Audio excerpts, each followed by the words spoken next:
to brief on a little bit on how the session will be conducted. The total time of the session is 1.5 hours, like previous, and each panelist will, each speakers will be given 5 minutes.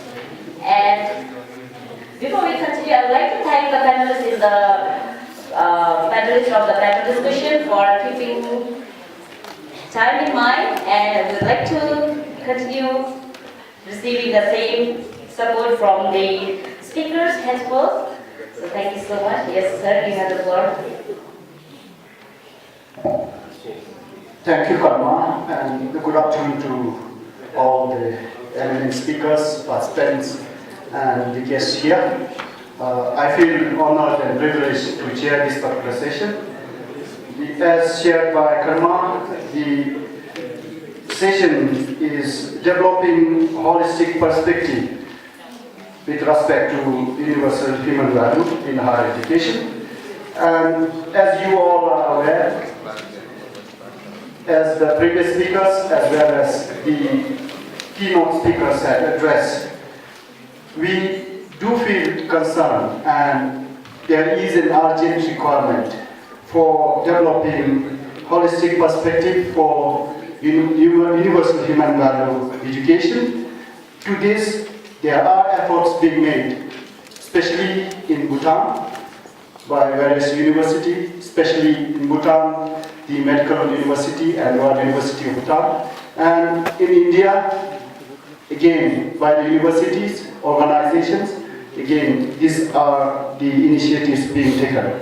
When it comes to the organization level, there are individuals, again, who are exploring, and I am also the co-explorer at my individual level.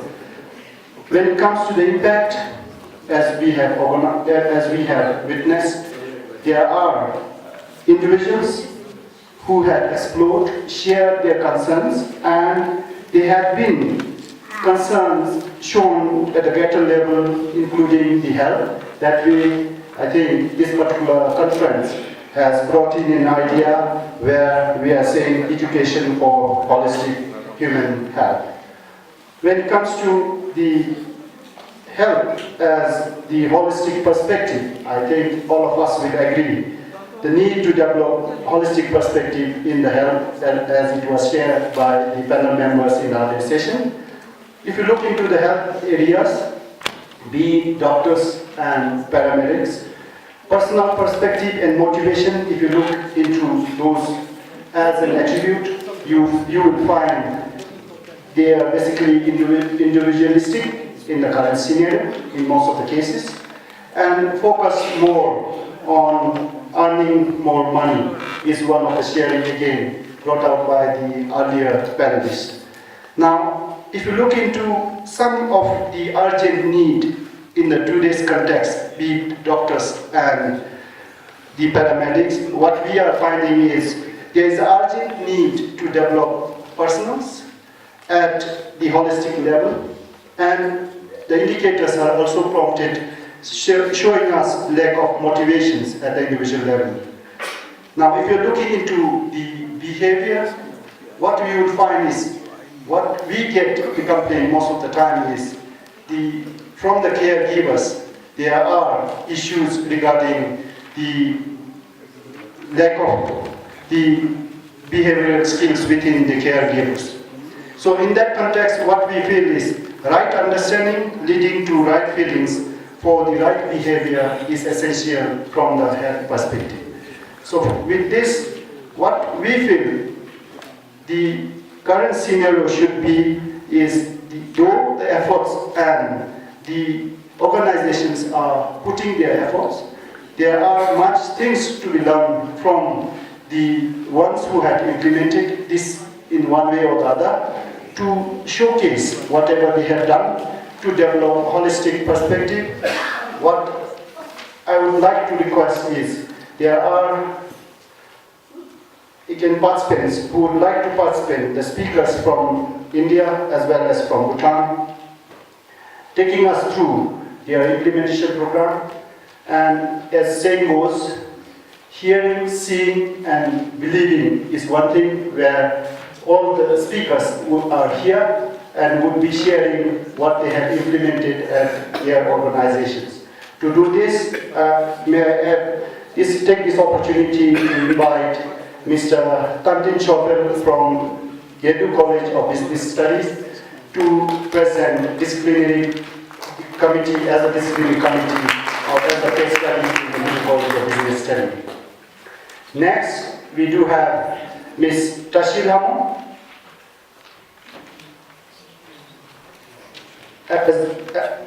to share her reflections as a student's perspective from Chencho Medical Sciences of Bhutan, University of Bhutan.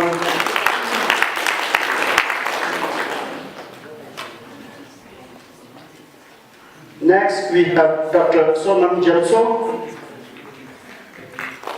Director, to share happiness model of treatment of substance abuse disorder. Next, we have Tenzin from Institute of Wellbeing.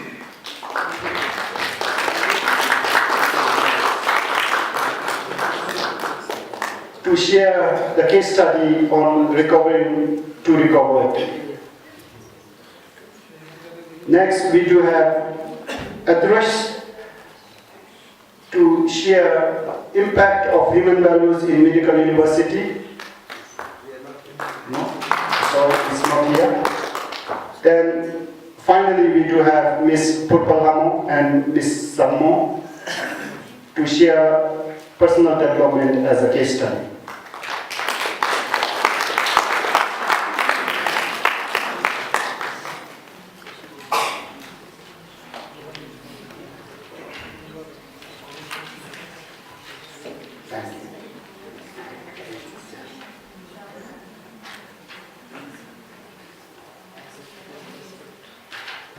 So, in order to begin the session, each participant would be given 10 minutes time to share their sharing sessions and 10 minutes for the summary to be addressed at the end. So these are a few things that I would like to request all the participants to bear in mind. You will be given 10 minutes to each participant, and then 10 minutes would be available for giving the concluding remarks. So first, may I request Mr. Tanvir Chaudhary from Yedu College of Business Studies to present the disciplinary case study in Yedu College of Business Studies. Honorable Chair, distinguished participants, delegates, ladies and gentlemen, good afternoon. I'm here to present the experiences of Yedu College of Business Studies in implementing the Universal Human Value, and also highlighting the point on the topic that the Chair has just said, and share disciplinary issues. So this is the campus of Yedu College of Business Studies, where some of our delegates were actually traveled from Kunsaling, would have definitely passed through the heart of this campus. This is the Yedu College of Business Studies.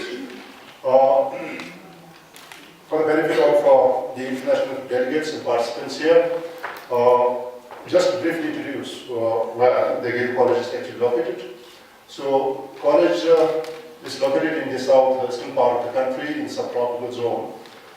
Here it is, and it is at an altitude of a little more than 2,000 meters above sea level. Average rainfall is as high as 2,455 mm per annum. Average annual average. Then the temperature is 13.5 degrees Celsius. And this is one of the areas which is known for torrential downpour, especially in the monsoon season. So this is where we see actually the weather changes within a few minutes of time. So this is actually the summer scene. Well, the college is quite new, which was established way back in June 2008, and we have 3 academic programs being offered: BBA, BCom, and MBA. At present, we have 68 faculty members, 48 Bhutanese, 19 we have expatriates, mostly or all of them from India. We have administrative staff of 72. Students are in total, we have 1,345. So this is actually the ratio of male and female students. Well, this is the vision of our college, and then we focus on the value-driven business education.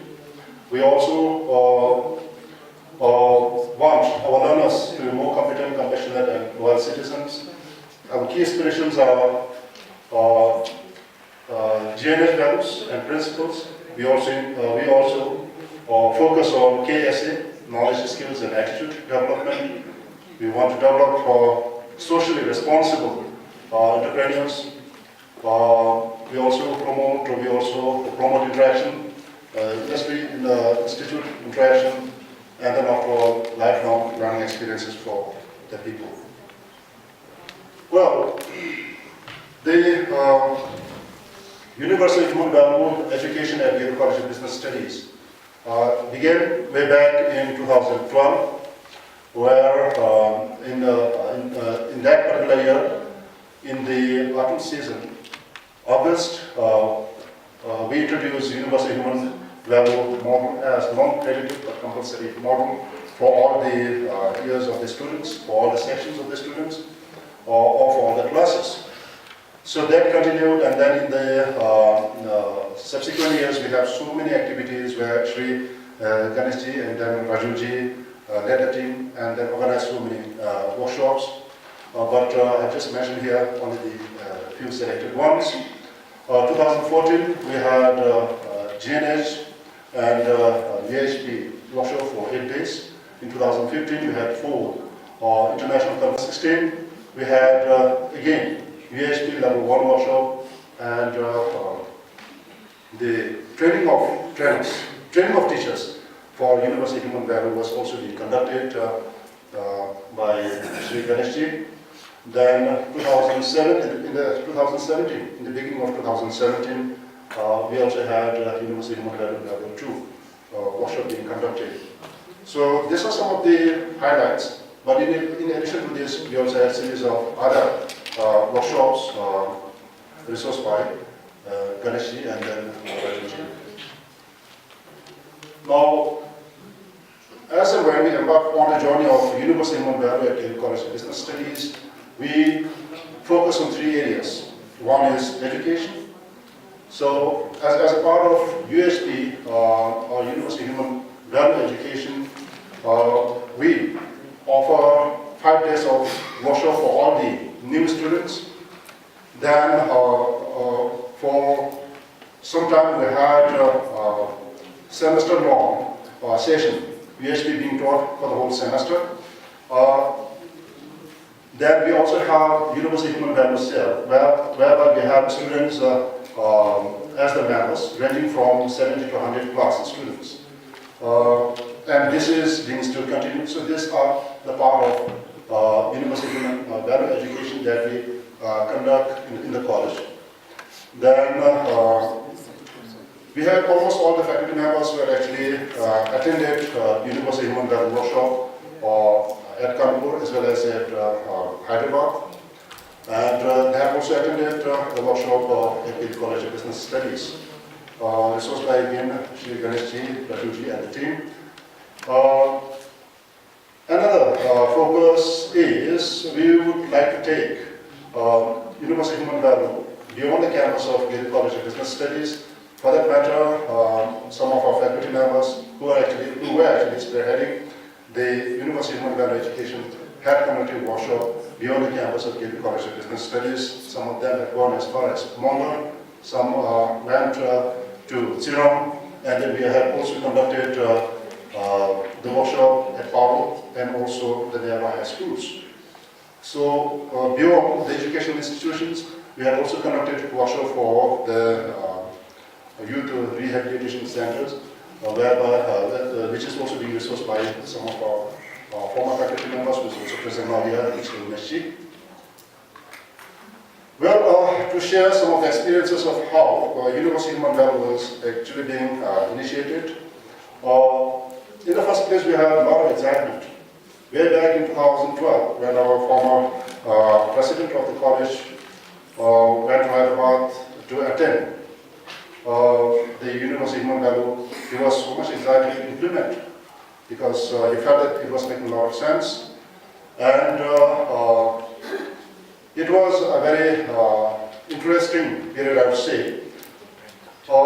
Everybody was actually talking about right understanding. Everybody was talking about prosperity. And everybody was actually talking about happiness. But at that particular point of time, not many faculty members were actually exposed to the universal human value education.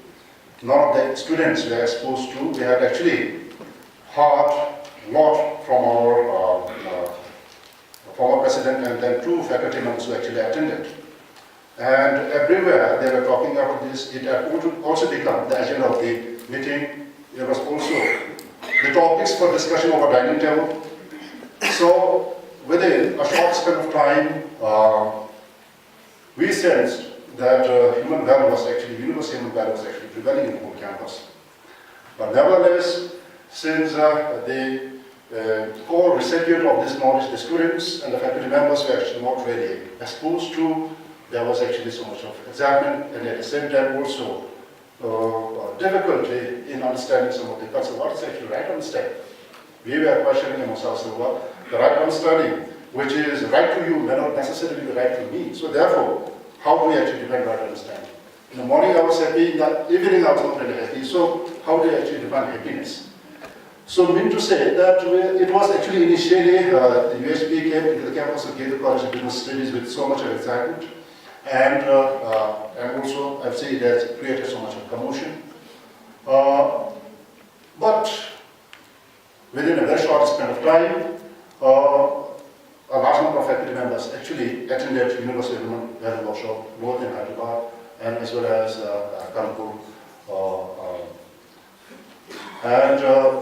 Then we were actually more clear with how the University of Human Value should actually be taught and then lead with. So in the year 2012, in the second semester, then we introduced this as an academic course. So as of now, we have 67 students in the Universal Human Value cell. We are conducting weekly meeting, what we call the weekly session for 2 hours. On that, we discuss about the content and also let the students share their opinions and experiences of living with VHP. They are saying some of them have actually improved a lot in terms of money and physical facilities management. And some of them share that they have actually now been putting more effort for relationship building with friends, family, and teachers. Some of them are in the stage of self-exploration and they are more mindful. They also know how to pursue happiness, then compassion with all the living beings. Some of them also talked about they were better in terms of waste management, and then some of them emphasized that education. They really understood what is education and the definite human conduct.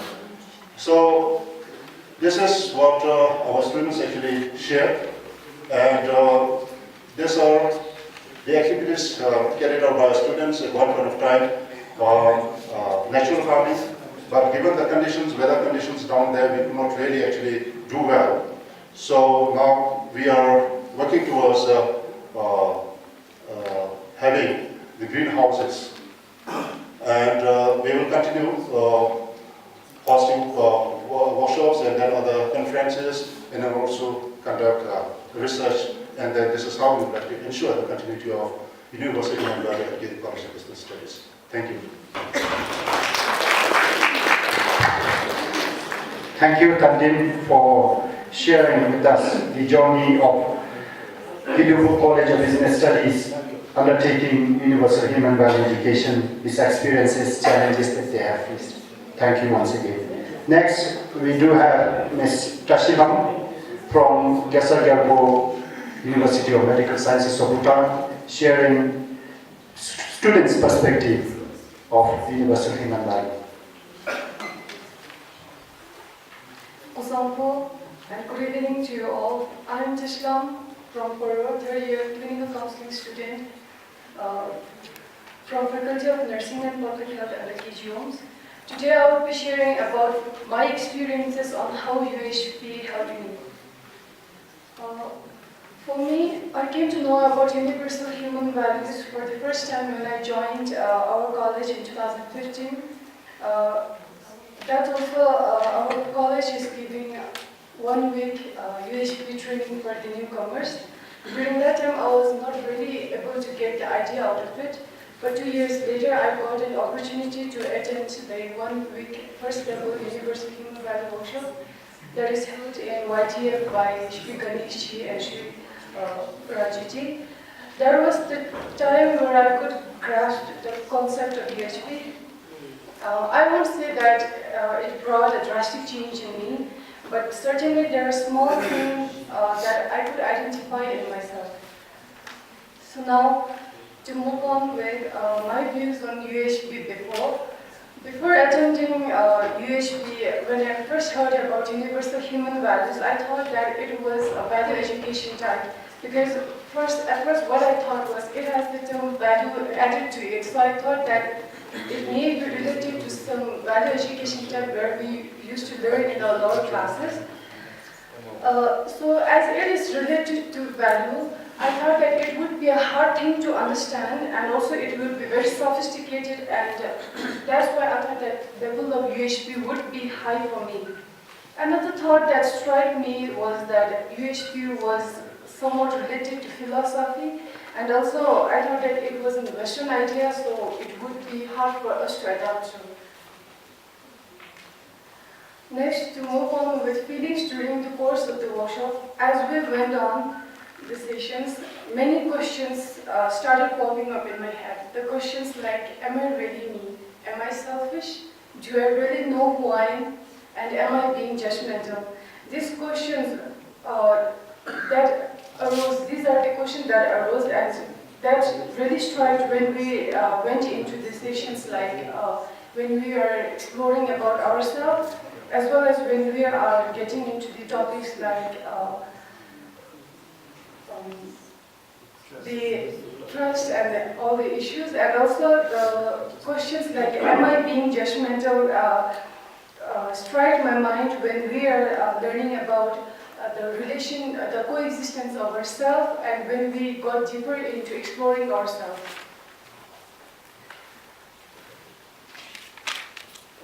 Now, how it changed my life. Now, my personal values and beliefs also changed. And my personal values, like my views towards substance abusers, the things like my needs and wants, and also universal human values have allowed for me with my anger management, my patience, offering and helping hand, and also it helped me in increasing my self-awareness. Now, if I am to choose among the things that I mentioned here, my views towards substance abusers. Before attending, my views towards substance abusers, like, before I thought that there are, for the substance abusers, I thought that they are unworthy people. They are someone who are trying to give that discomfort to the community. Without realizing it, I'm in a way imposing my values on them. But after attending the UHP, I came to know that after attending the workshop, it was easier for me to see them as a human being rather than a substance addicts. And I realized that before I was having all those intuitions as I doubted their intentions, and I thought that they are purposefully. However, now I try my best not to doubt their intentions. I know that they also want to make others happy, but it's just that they lack their competence to do so. So this thought guided me in offering and helping hand for them without judging them. I often used to think that they cannot change or they can't make an improvement in themselves, and basically I'm having a pessimistic view on them. So now I came to know that it is not that they don't want to change, but they are not aware of the coexistence of the cell and the body. So for them, in order to fulfill their needs of the cell, for them, they are fulfilling it by deriving it from the physical facility that is the drugs. Now, personal contributions. After attending UHB Universal Human Value Workshop, we made a commitment after we closed the sessions there in the workshop. After that, after we went to our college, I joined the Human Value Club that is being organized by our lecturers out there in our college. And after that, the social service. Because of that, now what has improved in me is, even though people, even when they do certain mistakes, what I think is they are not doing intentionally. So it has improved a lot, and me and my friends, whenever we go to our placement, on the way out to our placement on the streets, we used to pick up the papers, and even though other people are throwing the paper, we don't usually directly judge them, but we have got that improvement in us. At the same time, dealing with the clients. As a clinical counselor, it also helped me a lot in dealing with my clients who are basically the patients that come to the hospitals. For me, in order to deal with them, before we used to think that they are someone who comes to us with a problem. But after attending the UHB, I thought that they are someone who are also a human being. Rather than judging them easily, rather than giving an assumption that they are incapable of doing what they are capable of doing, I used to view them as a human being and someone who is needing an help. So that's all I have for you, and thank you for listening patiently. And moreover, I would like to thank Rajuji with my presentation. Thank you.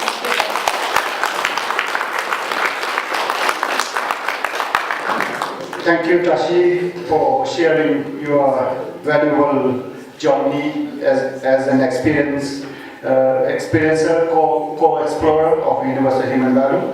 And then what we could gather from Tashi is living in relationship is far better than living in isolation.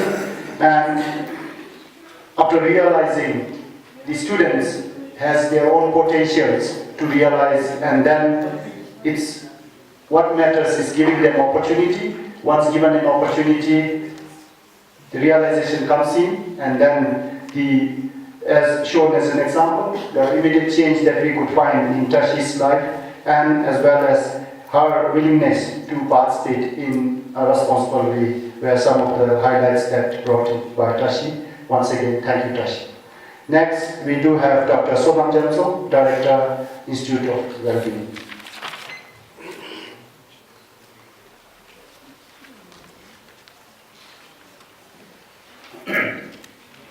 Good afternoon, Honorable Chair, distinguished guests, and my dear colleagues, participants.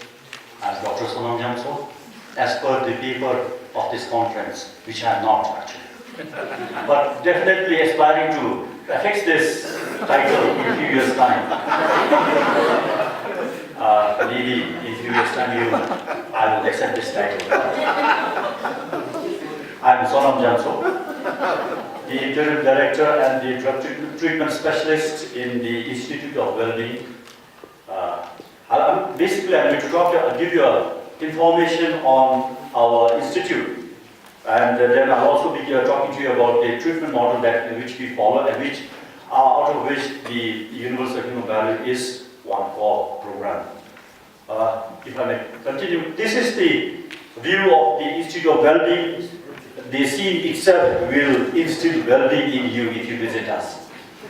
The calm, serene, peaceful place, the chirping of the birds, the rushing of the river will give you the feeling of well-being once you enter our gates. By the way, if you are there, please call me, because your well-being will be disturbed by our securities. You will not be allowed to enter. Anyway, and it's nestled in this small valley called, the place is called Chimithampa in Saluna. Chimithampa, the valley of no death, our Dasha says that. Chimithampa is the valley of no death. You come there, you will be young eternally. So it's in Saluna. Those with red roofs are our institute, the infrastructure of our institute. So beautiful. The name itself is well-being actually. Okay, our vision, the vision of our institute is a happy and a harmonious society, how relevant. And mission, to inspire the individuals to understand themselves and model humane education and living founded on GNH values. So this is what guides us. If I may present some milestones, just brief. We started operating on 18th August 2017, that's last year, barely a few months in operation. And we have adopted the model called happiness model. And we have also commenced a strategic plan, development of strategic plan, and just a few weeks back, the president of ICHVHE University graced the occasion of launching of our research and development center down there in the institute. And professional development workshops conducted. There are definitely on counseling, the skills development, and then also on UHP. Level 1, level 2, level 3 we have conducted. And that too for local government officers. Then for the members of the APTO, that's Association of Disco Operators. And we have also conducted for the other participants, especially the level 1. These are some visits by royal visits and by high dignitaries. Her Majesty our chief guest visited us. Even the Secretary General of Colombo Plant visited us, and the resident representative, resident coordinator of UNDP visited us. Apart from that, there were many dignitaries that who visited us, but I thought that slide is too small for them to fit it here. So I'll just leave it this. To give you a stats on our points, so far we have admitted, after we shifted there, we have admitted 59 male and discharged 34 of them, female 23 and discharged 14 of them. Right now we have 20 male and 9 female clients, age range from male 17 to 50 and female from 18 to 44. These are our staff, professional staff, 13 of us. So these are people who are engaged in the treatment, and we are led by specialist advisor Dr. Martin, and none other than Dr. Martin, who is one of the person spearheading this conference. And then there are some senior psychologists, professional counselor, health professionals, case manager, counselor, and peer mentors helping me to run the center. These are admin staff, 16 of them, and in total 29 of us. So down there at the place where nobody dies, 29 of us are there. So these are some of the sports facilities that you can get for our clients, also for the visitors: badminton, volleyball, futsal, table tennis, basketball. And to be self-sufficient, we have also developed agriculture-based activities. We have developed vegetable garden, greenhouse. Cow-based agriculture is in process. I'll tell you later what is this cow-based. We don't kill and eat, by the way. So other facilities that are available, if you're interested to come down there and conduct retreat or conduct workshops, I have to market because my institute, I have to sustain the institute. So we have high studio apartments partially furnished. We have a guest house modestly furnished with lodging facilities, kitchen, dining, semi-furnished. We have herbal medicine, hot stove but development. It's under process because we strive for well-being. Then bakery will soon be operational. So those of you who would like to wish to conduct workshops, retreats, office seminars, please come down there instead of giving to high-end hotels who are already well-equipped and well established. Please come down there. We need to do something to sustain ourselves. Okay, let me talk about the happiness model now. The happiness model, these are the 4 core programs. Medical and psychosocial treatment, contemplative education and practice, language skills, health and physical education. These 4 core programs institute the happiness model.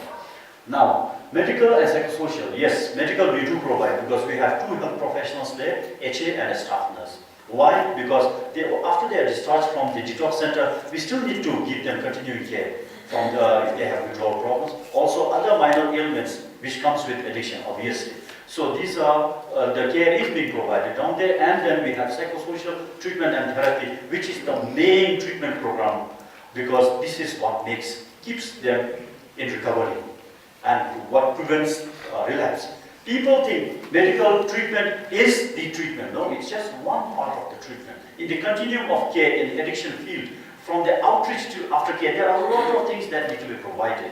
Medical treatment and detox is just one part. So psychosocial treatment and therapy constitutes the major part of our treatment program. Then, in the psychosocial treatment program, these are the things that we do: individual counseling, group therapy, psychoeducation, skill building session, and family therapy. In the interest of time, I'm rushing. Sorry. Then we have mindfulness-based education sessions. Under that, I made a mistake. It's contemplative education. Under contemplative education, we have mindfulness-based education and sessions, and universal human values sessions, spearheaded by Dr. and our friend here, Tenzin, is our case manager. Then we have health and physical education, yoga, and games and sports. So these are some of the core programs that we provide to the clients to make their recovery solid. Then the next one, livelihood skills. The clients who come down there, some of them do not have means of living after they are discharged from our center. So we provide them skills.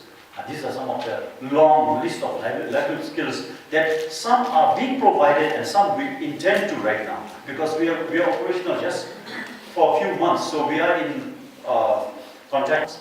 And then we have a very interesting program called reintegration program. This reintegration program is not just for the clients who are admitted down there. It's also for the youth who are finding difficult, who are facing difficulty after coming from village to the town, having no sustenance plan. They could come down there and avail all these trainings or skill building sessions from our institute. And cow-based integrated farming is there, like value-addition, like milk processing. Then you have under farming, fertility management, weed management, pest management, garden to table. That's actually food and beverage management. So we have termed it garden to table. This is it. If I show you in a chart, in short, the happiness model, our program there takes care of all the domains of the GNH. And all the domains of the GNH are taken care and then the program is interwoven in two theories. The trans-theoretical model of Prochaska and Declement, which in short we can call stages of change model, and also the Maslow's hierarchy of needs. So in these two theories we have interwoven our program, and in phase-wise we provide, and in short, in one glance, this is how our happiness model of Institute of Wellbeing looks like. And lastly, thank you very much.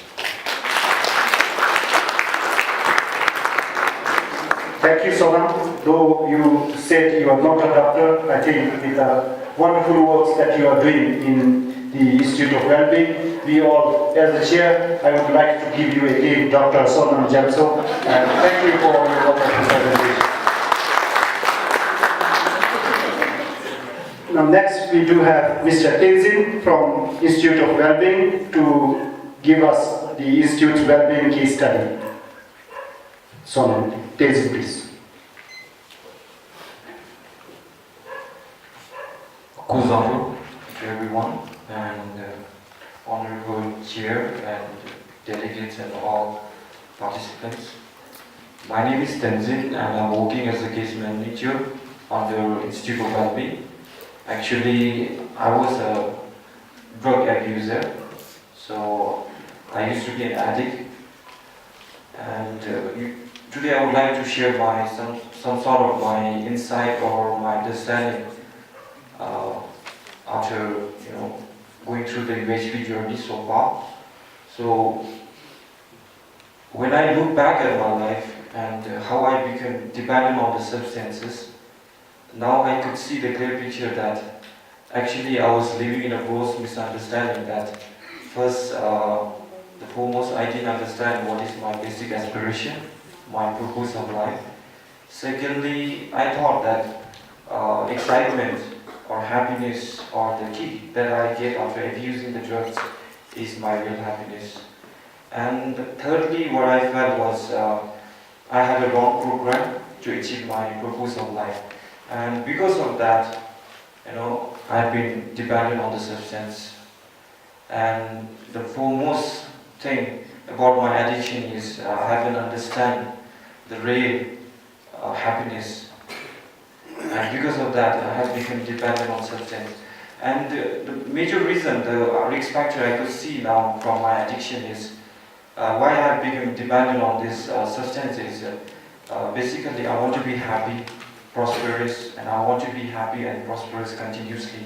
And because of that, aspiration, I've been ending up taking drugs and alcohol. Thank you for the slide. But after attending this UHV session and even conducting the UHV sessions under the guidance of our Dr. Chile, and I have gained so many insights and understanding about the addictions. Now I could clearly see that all people in this, almost everyone is dependent on the sensation of the body. Not only the addicts. If you look carefully, every people are dependent on the drugs. I mean, all people are dependent on the sensation of the body. So, only problem is the drugs has a great assumption, and people consider drugs as something, a very problematic thing. But when we look carefully, every human being is dependent on their five senses, and ultimately everyone is in a problem, I guess. And the reason why, after attending this UHB, one of the assumptions that actually, we are being preconditioned that addiction is a chronic brain disease, and it is a relapsing in nature. But after attending this UHB for several times, and one insight that I have developed alone with this UHB journey is that the addiction is not just only the brain disease. It goes beyond the brain disease and it ends in the mind or the self. So if the self is treated well, if the self is guided with the right understanding and the right feeling, then one can be called as a recovered. Because we are being preconditioned that once an addict will be always recovering addict. So I felt after attending this UHB workshop, that is not true, because there is the solution right there. If we develop that right understanding in every individual in the self, and if we have that right feelings, then definitely I can be called as a recovered addict. From that onwards, now I don't call myself as a recovering addict anymore, because that is a big assumption, or that is just a gross misunderstanding that all people has preconditioned me. Along with that, now I feel that this UHB has played a very major role. The only reason why people end up taking drugs is they try to derive the happiness from their five senses, especially like the sound, touch, form. Basically, you will be called yourself as a recovered, and you don't need to be pulled back to the addict thing again. So these are some of my understanding. And after conducting UHB classes under the guidance of my body, I need to protect my body. I need to rightly utilize my body. Then the body will be definitely be in the healthy. Have the health. And so that is the thing that I really want to share you all. Thank you for giving me this opportunity.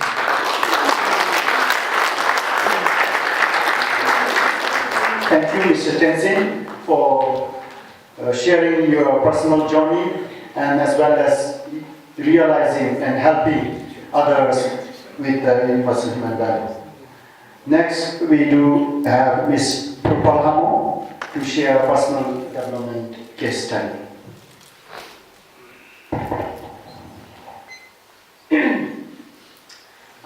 Good afternoon to everybody here.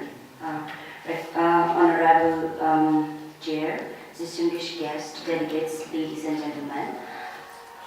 I would like to first of all thank Rajuji and Ganeshji for giving me this opportunity to share about what has happened to me after universal value. Now, to introduce myself first, I'm a teacher and I attended this value workshop, Universal Human Value Workshop in 2016, when all the teachers of my school was given an opportunity to attend that, and it was a marvelous experience for me. Because with this workshop, I discovered what kind of a human being I am, what kind of life I'm leading, and what are some of the problems and problems that I'm going through. So I'd say ICHVHE has helped me in calming down when it comes to my anxiousness. I should say I'm a person who is filled up with anxiousness in me. At times, there is that there is this hollowness in me that I don't know to describe, because there is this monster in me who is like trying to take control over me, and it's time and again I face this conflict within myself. There's this me, and then there's this other one who is inside me, trying to have this lot of conflicts. And then when the hollowness or the emptiness or the loneliness, whatever it is described as, when it takes control, then it takes me to a world of darkness, where the world that I don't know, it is so unknown to me. Because then I don't know what's happening to me. I become insane. I don't know what is happening to me, the reality around the world. And then it leads me to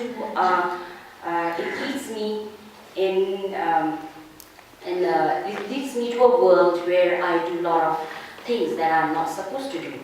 Like there would be at times like I would take the help of alcohol to calm down, but it doesn't help.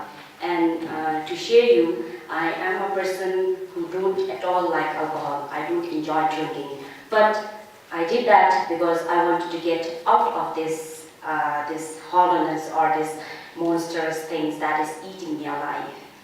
So I would say like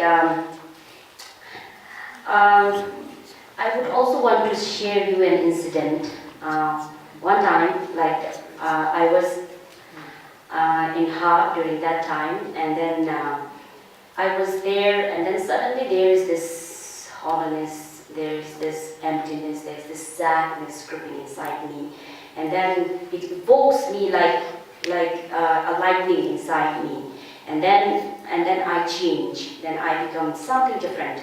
Then at that time, like that incident was then. I didn't know, but then when I realized, when I come to my senses, I was actually about to be hit by a lorry truck. Because I didn't know then what had happened to me was that I was running on a road. Now I had this headphone in my ears, I was listening to this. But then suddenly I was there running on the road with no senses. I was like literally mad. I couldn't control myself, and then there was this, and then it was raining. It was raining, and I was like drenched in the rain. And then suddenly there was this creak sound, and then there was this lorry, and then it was like, "Are you mad?" And then I was literally mad. I didn't know what was happening, and this was kind of my being. The sense that I had, and then I could share nobody to this, because when people look at me, why should I be like that? Why should my state be like that? I had nothing to say. I could not explain what is happening to me, because there was no concrete reason why is it happening to me, And then suddenly I had. During that time, like I was away from my family. This is my husband was working in Thimphu and I was working in Haag. So there was, with me, there was my daughter. And I couldn't explain to her because she's too young. She don't understand what's happening in me. And then there was this condition in me that I could not sleep at all. I was awake every time. I couldn't sleep. Sleep was far away, cry. No sleep at all. And then I would be reading and reading and reading, just like trying to calm myself down. And then there's this 2 or 3 minutes, 2 or 3 hours sleep. And then the amazing thing was, I was as fresh as dew drop in the morning. I could go to the class, I could do the everyday things that needed. But then after some time, there was this amazing opportunity that I got, and all the teachers of our school was given this opportunity to attend Universal Human Value Workshop. And then when I got there, the first thing we entered, it took place in Gedu College. And then when we entered the room, there was this nice card there. And then I think it was Gedu director. And then this person is a person who is very serene. When I look at his face, I really get this feeling of like peace. And then the way he also talks. And then there was this card, and then I was expecting something. And in the morning, like there were some presentations made by the students. They were trying to actually share. But then we got there, and then it didn't make any sense to me. It was so vague. Universal value, what was that? And then suddenly, no offense, I didn't know about that. So suddenly Radish came there, and oh my God, 2 Indians, they're going to teach us. This was there in my head. And then like 3 days, it was so much of conflict. I couldn't take it. It wasn't like happiness, and then it should be continuous. It doesn't make sense to me. A person like me, it doesn't make sense. You need something concrete, to show and to. So, and then they were so like compassionate. They just told to us that it is a proposal. It is, nobody is there to convince you, or nobody is there to force you to do that and this, but it is a proposal. And slowly it tried, like the muddy water, it tried to settle down in my mind. And then I found out I was reflecting. Every time I went there, I went after the session, I went on my bed, I was reflecting, what is actually happening to me? Why was this unhappiness? Why was this hollowness in me? And then I found out that it happened to me when I was in a childhood. I was put in a boarding school when I was 4, and then my parents, I missed my parents so much that time the hollowness was created in me, and then no happiness, no materialist thing could fill that hole. Then when I grew up, when I understood what human value is, the happiness actually is inside, it is nothing outside. So then, now, I would not say I am completely done with my confusion, but I have still confusions, but I have the source, how to clarify it, where to go, and where to find out the ways. So this is what Universal Values had to do. Thank you so much. Thank you, Ms. Popo, for sharing your valuable personal development process that has taken place after undertaking the universal human value, and also the reforms that has gone through you and the process that has taken within you. So once again, thank you. Next, we have Ms. Sammo again to share on the personal development piece. Good evening, esteemed chairperson, distinguished guests, and delegates, participants, ladies and gentlemen. A very good evening. My name is Sammo, and I'm a teacher. I teach in one of the primary schools in Ongizong. I'm very honored to be the part of this conference, and especially I'm privileged to be here to share my experiences, life experiences. Before I came in contact with ICHVHE, and after I learned the course last year. I've jotted most of the things here, so mostly I'll be reading it out from here. I was born in a large family. My mother gave birth to 9 of us.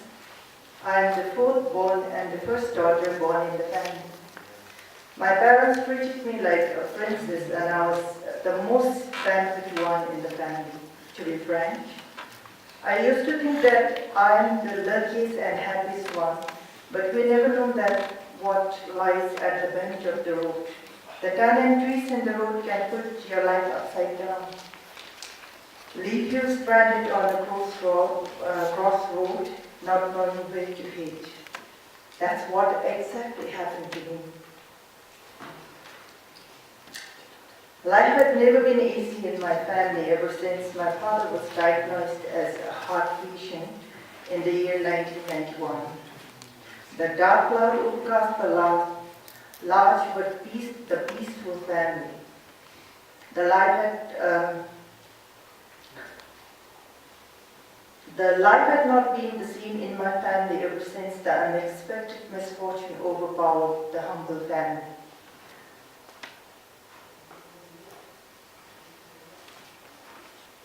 I watched him fight and fall against the face of the terminal illness all throughout my teenage days. The family life had been very hard without the support of my dad. My mom alone couldn't raise the 9 innocently growing kids on her own. Because of the distance, they had to walk from school to home to school. There was no school in a walkable distance from my village. My sick father was so skeptical about admitting me in a school which is around 8 kilometers away from my village. He had almost decided not to send me to school. I nearly remained illiterate if it was not my father's only niece who works in Chencho, capital here. She was generous enough to have raised and educated me in her family. But the signs and symptoms of the dreaded illness, which I had to succumb to in my later life, had been all developed alongside in the process of educating myself. It was rightly said, if the modern education can change the mindset of the students, all the people will achieve happiness and its continuity. The unconditional love which I enjoyed with my family and siblings back at home became a distant memory. I had difficult times adapting in a new environment with new members. Most of the time I used to feel that I'm left out and discarded one in the family. At times I would feel that I'm burdened on them and a feeling of hopelessness creeps in me. The notion of being left out and discarded led to change in the overall behavior in me. I became almost like a little frightened devil and never shared my in-depth feelings and emotions with anyone. I used to keep everything in my heart and never exposed to anything. Eventually my father passed away in the spring of 2000, leaving us, the fragile ones, after a series of breakdowns, traumas, medications and hospitalizations, declining health, degrading physical body, watching him gasping for his last breath and finally witnessing his death altogether had a very strong negative impact on my tender soul. I would hardly speak my heart out, so everything was deposited on my mind, and it affected my mental health to a great extent since my teenage days. I had experienced mild depression all throughout my younger days, and I get hurt quite easily. Later, I married a high school mate and a friend in 2011 after being in a distant relationship for 4 years. I could not believe that the countdown to the doomsday had already begun with the wake of my relationship. After 1 year, it came to a complete halt. Despite of my sincere effort, my relation kept on fading. Nothing could revive it. When I was sure enough that the relationship is beyond repair, then I had to give up on him with a heavy heart. But I got completely shattered. I went through a severe mental trauma and ultimately diagnosed as patient with severe depressive disorder. My life then had become more of a nightmare for me. I got fed up with medications, hospitalizations, and counseling, which had little or no positive impact on me. Life seems harsh without meaning and purpose. It was in the fall of 2012, after struggling and living with depression for 7 months, I finally decided to leave this life behind and take steps in ending it. The suicidal thoughts kept creeping me long before, but I couldn't gather enough guts to act upon it. The more I planned and thought of killing myself, the more complicated and depressed I became. There was not a slightest hope of regaining my mental health and strength. I was into a complete despair. I had been going through insomnia for years and nothing helped me out, not even the antidepressant or sleeping pills. It was the worst part when one is into depression. You would cry and yell to put yourself into sleep, but it wouldn't pass even nearby. I had planned everything for my departure. I had written down countless suicidal notes and saved them in my old Nokia phone. I waited for a perfect time to leave this earth. When the day came, I swallowed 1 month's dose, that is amitriptyline, the antidepressant. It's 4 into 30, is 120 tablets at a time. And then I went to bed as usual without anybody's notice. And I woke up on the 5th day and I was lying on a hospital bed. And when I opened my eyes, I could see the family members surrounding me. And then again the senses got back when I came to my conscience. Like I was still alive. And I failed in the attempt to kill myself. Those 5 days were like a deep and peaceful slumber. But when I regained my consciousness, the heaviness and excessive sadness enveloped me once again. Nothing got changed. Thereafter, I kept struggling with the disease, and I was off and on duties with series of relapses, not knowing what to do and how to help myself. I tried various ways and means to bring myself back to my normal state. It was only last year when a friend of mine introduced me to universal human values. I took 11 days course. First 3 days resourced by Dr. Pematile and Devilongtin at the White Hair Center, and then the 8 days level 1 workshop at Chimitanka, the Institute of Wellbeing. I could take a sigh of relief after that. Before attending ICHVHE, I did learn that we should not depend on others for our happiness, and it should come from within. But I didn't have the skills and ideas on how to seek it from within. I didn't know how to go about or where to start to find the happiness. I got to spend very little time with my own parents, family, and all throughout the younger days I kept on feeling that I didn't get enough love, staying with the new family members.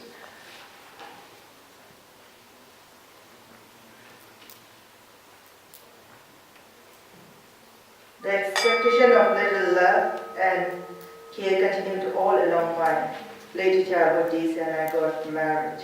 After marrying, I expected my husband to love me, and I looked at him as the source of my happiness. I was extremely happy when he came to my life, and I felt that I would be the happiest person on the land. I didn't realize that there is no guarantee that the other person will make me happy all the time. It only came to my senses when my relationship got stained. The most pathetic time was when happiness left my side and I had to watch it slip away from my grip helplessly. There was no way I could hold it back because it was not from within my heart. It was shared from someone else outside me. The adage, happiness is a shy bird.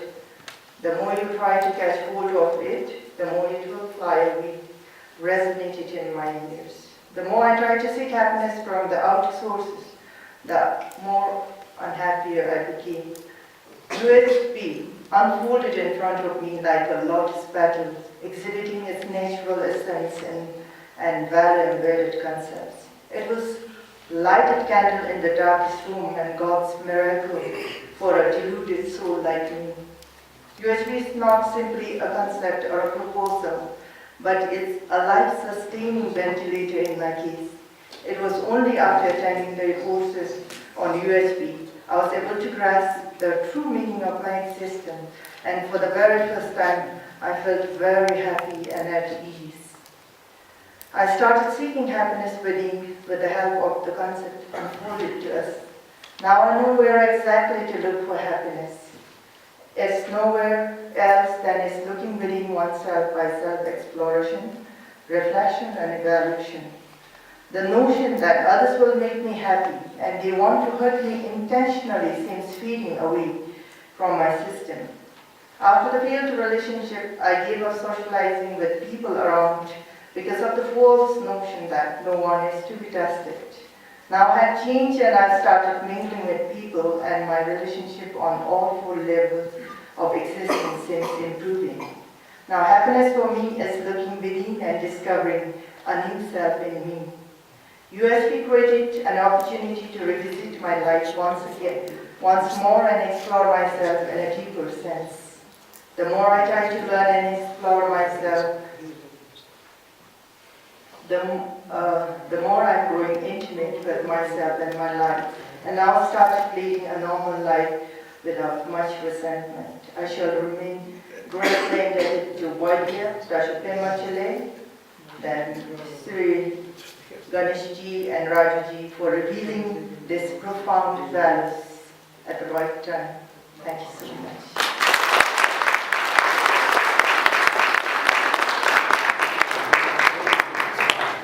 Thank you, Sambo, for really frank and open journey of yourself, and then it really convinces us that values that is being highlighted can be taught.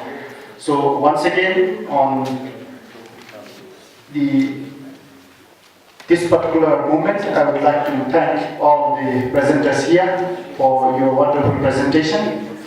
Now, as per the time as well as from the schedule here, it's the closing remark where I will try to sum up. Now, coming from the co-explorer background, I had an opportunity to experience myself undergoing the 8 days humanitarian workshop at IIT Kanpur. Now, if we are to explore along with together, as it was raised by many here, I could find that there's a perfect blend with the session here where we are saying developing holistic perspective. The presenters here represent from the university institutions that they are trying to promote value education, as well as the individuals who are trying to again explore and then taking this particular journey, and then as well as disseminating this particular value education as a co-explorer. Now, as raised by earlier speakers, there are instances and challenges when we take this particular journey forward by saying, can the value be taught? I think they have all demonstrated. We had heard from them. And then there are lots of things that we could gain the experiences from as they were sharing. One thing that again came to my mind was if everyone believes that each one has a value, and then I for one also believe that everyone has a value, but they are dormant inside us, but when given an opportunity, they align properly well. So that was also revealed through this particular presentation.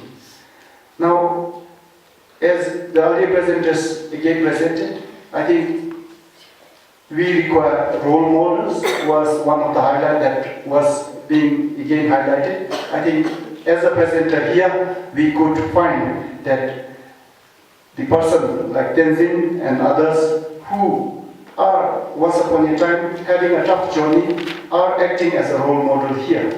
So with this, what we would like to again comment on the presenters here are, I think there are many things that we could take away from this particular conference through your valuable sharings here. Values can be taught, and we require role models like you all. And at a larger scale, the institutions and the universities will have to provide opportunities to the students, as Ms. Purpal Hamo and then the student Tashi has really indicated that given the opportunities, this value education as such can really go a long way.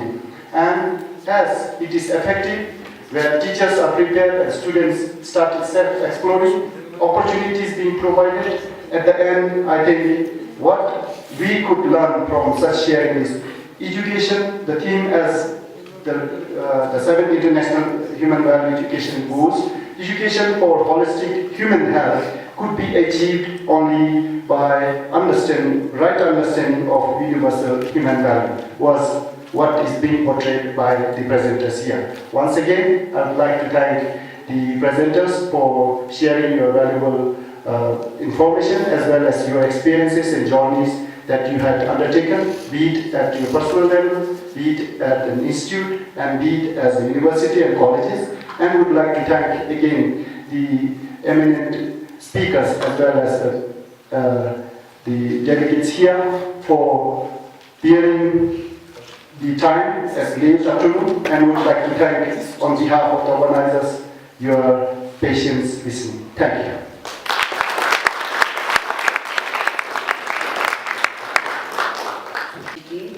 Chair and the speakers who have shared their insightful, inspiring,